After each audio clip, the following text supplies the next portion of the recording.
Sun Business, les dirigeants et les entrepreneurs du territoire ont la parole. Clément Lessort.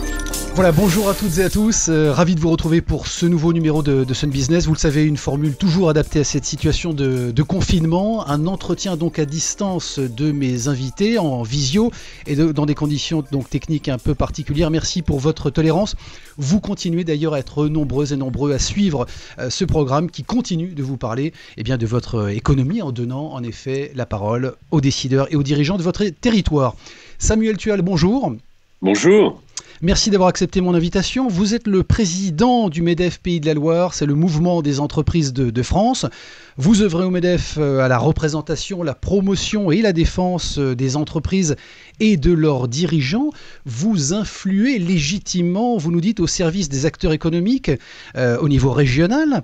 Quel lobbying d'ailleurs concrètement vous êtes en train de porter en ce moment auprès des pouvoirs publics et des collectivités locales pour défendre les intérêts de vos adhérents? Alors, je ne sais pas si on peut parler de lobbying. En tout cas, nous avons une séquence particulière depuis le 17 mars dernier, puisque effectivement le pays s'est arrêté, la région, l'activité économique de la région s'est arrêtée brutalement, et donc il a fallu faire beaucoup de pédagogie auprès de l'ensemble des entreprises pour leur expliquer quels étaient les dispositifs qui étaient mis en place par l'État. Ils ont été nombreux. Quelles étaient les attitudes et les comportements que l'on devait avoir dans le contexte. Il y a eu beaucoup, évidemment, de questions, d'interrogations sur ce qui nous est arrivé brutalement sur la tête. Et donc, on a fait beaucoup d'informations et de pédagogie auprès des entreprises ligériennes.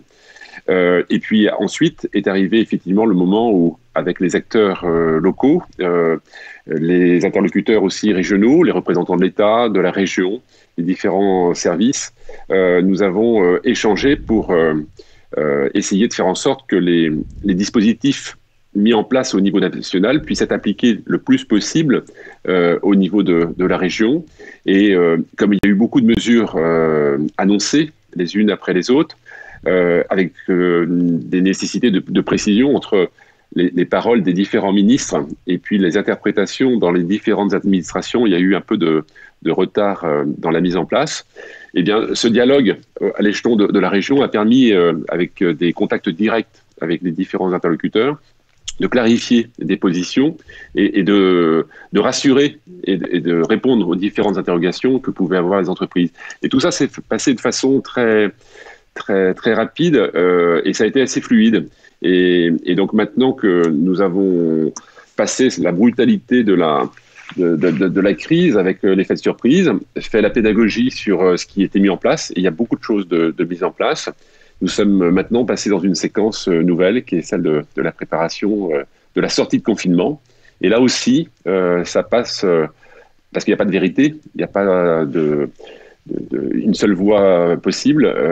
C'est une combinaison de solutions qu'il faut mettre en place, et ça passe aussi par le dialogue. Et donc nous préparons activement cette reprise le plus vite possible. Samuel Tual, on va parler évidemment de cet après-confinement. D'abord, rappeler que le MEDEF, c'est historiquement et toujours inscrit dans la volonté d'alléger, selon ces mots, le fardeau fiscal et réglementaire qui pèse sur les acteurs économiques de notre pays. Est-ce qu'aujourd'hui, il faut rendre grâce à Bercy et finalement à une politique économique portée par le gouvernement keynésienne qui vient au secours de nos entreprises? Oui, là nous vivons une séquence qui est vraiment exceptionnelle. Je pense pouvoir dire qu'il n'y a pas eu de précédent à une crise de cette nature, même s'il a été... on a lu et vu qu'il y avait beaucoup de comparables. On a essayé de comparer ça à l'après-guerre, à 2008, à la crise de 29, etc. Mais en réalité, c'est très, très différent. Et donc, effectivement, ce qu'on peut noter, c'est que l'État est intervenu massivement et rapidement pour venir en soutien et en contrepartie aussi des décisions qu'ils ont dû prendre de façon légitime pour des questions sanitaires. Le fait d'arrêter le pays, d'inviter à rester chez soi, de paralyser toute l'économie du territoire a nécessité des contreparties. Et ces contreparties ont été mises en place avec notamment le dispositif principal qui est celui de l'activité partielle et du chômage partiel. Et c'est vrai que c'est très bizarre de constater que la moitié des salariés de la région aujourd'hui sont payés par l'État dans le cadre d'une activité partielle.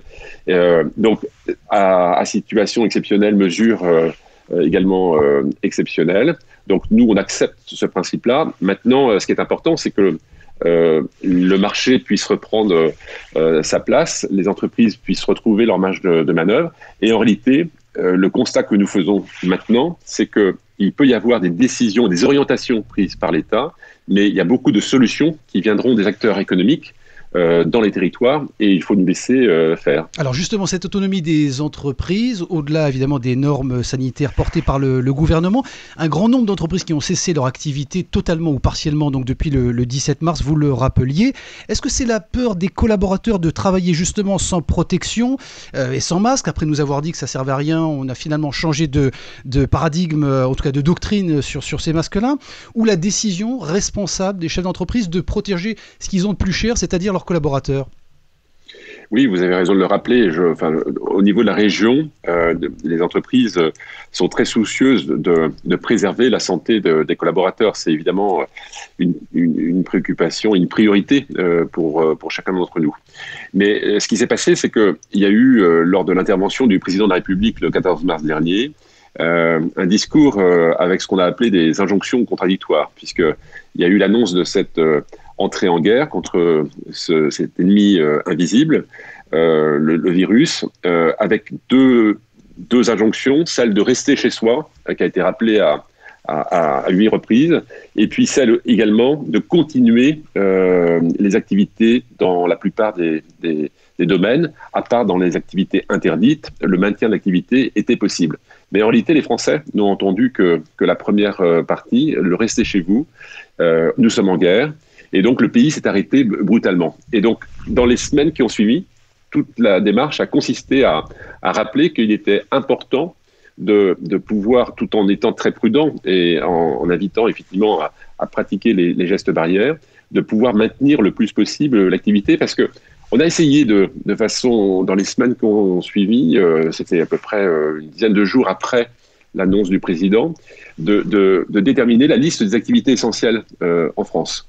Et le gouvernement n'a pas travaillé la question très très longtemps, parce que je me souviens très bien, c'était un dimanche matin, les ministres ont commencé à faire une première liste sur des bases de comparables d'ailleurs à l'étranger.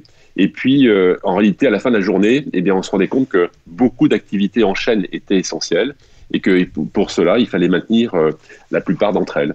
Donc, c'est comme ça qu'au final, on s'est retrouvé avec une série d'activités interdites, mais pour le reste, tout était autorisé. Alors justement, si on parle de la reprise, on a entendu que la présidente de région, Christelle Morançais, a appelé le président Macron à un déconfinement partiel, en commençant sans doute par notre région qui était la moins impactée. Est-ce que tous les dirigeants de toutes nos entreprises aujourd'hui sont en mesure de garantir les mesures organisationnelles, collectives et individuelles qui permettent d'assurer la sécurité de tous les collaborateurs en entreprise, Samuel Tual? La présidente de région a raison. Nous avons une situation en Pays de la Loire qui est singulière, puisque nous avons un taux de contamination qui est très faible. Nous avons 1,9% de la population qui a été touchée par le virus. Et en même temps, nous avons une baisse d'activité de 36% au niveau de la région, qui est celle de la moyenne nationale. Quasiment la même baisse d'activité que dans l'Est de la France ou la région parisienne, qui ont eu des taux de contamination nettement supérieurs à plus de 10%. Et donc, on a une sorte de double peine. C'est-à-dire qu'on est sous cloche, on a un taux de contamination qui est faible, et pour autant, on subit les mêmes conséquences économiques. C'est la raison pour laquelle il nous paraît très important de pouvoir sortir le plus vite possible. Et on trouve d'ailleurs que ce prolongement de confinement au 11 mai est de notre point de vue un peu long, pour pas dire trop long, Parce que s'il se justifie à Paris ou dans l'Est, dans les Pays de la Loire, on pourrait très bien reprendre une activité, un déconfinement progressif plus tôt. Parce que le fait de rester sous cloche, pour nous, c'est une position qui était souhaitable au départ, mais qui est aujourd'hui considérée comme une démarche passive, alors qu'il faut passer à l'offensive de notre point de vue et pratiquer ces gestes barrières. Reprise économique, Samuel Tual, reprise économique, est-ce qu'il va falloir travailler plus dans nos entreprises pour rattraper ce temps perdu et reproduire de la richesse, pour reprendre les mots de votre président Geoffroy Roux de Bézieux? Alors, je n'ai pas répondu à la question complètement précédente sur la garantie de la santé sur le lieu de travail, mais en réalité, le chef d'entreprise, encore une fois, est préoccupé par... il est hors de question d'altérer la santé sur le lieu de travail. Pour autant, le travail, c'est la vie, j'allais dire. On voit bien les limites du rester sans activité. Et il y a une grande souffrance, d'ailleurs, de la population nigérienne d'être privée de travailler. Il y aura des conséquences sanitaires très importantes post-Covid sur d'autres sujets en lien avec des problématiques psychologiques ou même des questions de santé qui n'ont pas été traitées. Donc, pour répondre précisément à votre question, on ne peut pas garantir à 100% d'être protégé contre le virus sur le lieu de travail. On a une obligation de moyens, pas d'obligation de résultats. Il n'y a pas plus de risque d'attraper le virus si les gestes barrières sont appliqués sur le lieu de travail que en allant faire ses courses ou en sortant en ville. Pour répondre à la question du travailler plus, il y a eu une vraie polémique sur cette question au moment où Geoffroy Roux de Bézieux, notre président, a été interviewé dans un long entretien qui parlait de la crise, mais qui parlait aussi de l'après-crise et sur la reprise. Et donc, effectivement, il a dit qu'il faudrait faire un effort collectif pour reconstruire et redresser le pays. Et qu'à ce titre-là, il faudrait nécessairement travailler plus. Ça veut dire renoncer à certains jours de congé, de RTT cet été notamment ? Ça ne veut rien dire du tout. Ça veut dire juste on est dans une situation qui est terrible, puisque effectivement les conséquences économiques ne sont pas encore mesurables précisément. On est rentré en récession à moins 8% de croissance. Il y a fort à parier que le monde d'après, en sortie de confinement, ne sera pas le même que celui qu'on a retrouvé, dans lequel on est rentré dans cette crise. Et donc, il va y avoir des situations très dégradées où il y aura moins de revenus pour les entreprises, moins de revenus pour les ménages et plus de dettes publiques. Donc, il y a une équation qui est compliquée à résoudre et ça nécessitera par un effort collectif. Mais le moment venu, il faudra effectivement débattre des conditions de tout ça, et ça se fera nécessairement dans le cadre d'un dialogue social. Donc aujourd'hui, il n'est pas question de dire voilà ce qu'il faut faire précisément, c'est juste un constat qui doit être partagé, et ensemble, organisations représentant des salariés et organisations patronales, nous déciderons de ce qu'il conviendra de faire pour redresser le pays. Je pense qu'on ne pourra pas rattraper le retard instantanément, mais il y aura un effort à fournir. C'est juste ça qu'a voulu dire Geoffroy Roux de Bézieux. Samuel Tual, est-ce qu'il y a un enjeu justement sur la qualité de ce dialogue social et de déposter, en tout cas transgresser des postures de tranchées entre des syndicats de patrons et de travailleurs qui s'opposent notamment sur la question du temps de travail? Est-ce que c'est une opportunité pour vous de remettre en cause les 35 heures? Non, je pense qu'on ne peut pas dire qu'il s'agit d'une opportunité, mais vous avez raison de dire qu'il y a des postures politiques nationales, et puis après, il y a la réalité de ce qui se passe sur le terrain en local. Et moi, je suis très fier que dans la région Pays de la Loire, je crois pouvoir vous dire, puisque nous avons communiqué récemment sur le sujet, nous allons être l'une des premières régions de France à mettre en place ce qu'on appelle une conférence sociale. Donc, où l'ensemble des organisations représentant les salariés, l'ensemble des organisations patronales accompagnées par les représentants de l'État et de la région, nous allons travailler ensemble sur ce qu'il convient de faire au moment de la reprise de la sortie du confinement et aussi sur la période d'après pour reconstruire la démarche économique et sociale en intégrant bien les deux aspects, puisque c'est sur ces deux pieds qu'il faut fonctionner. Et je voudrais vous rappeler que la raison d'être du MEDEF, c'est d'agir pour une croissance responsable. Et donc c'est dans cette démarche que nous allons engager nos travaux pour les semaines et les mois à venir.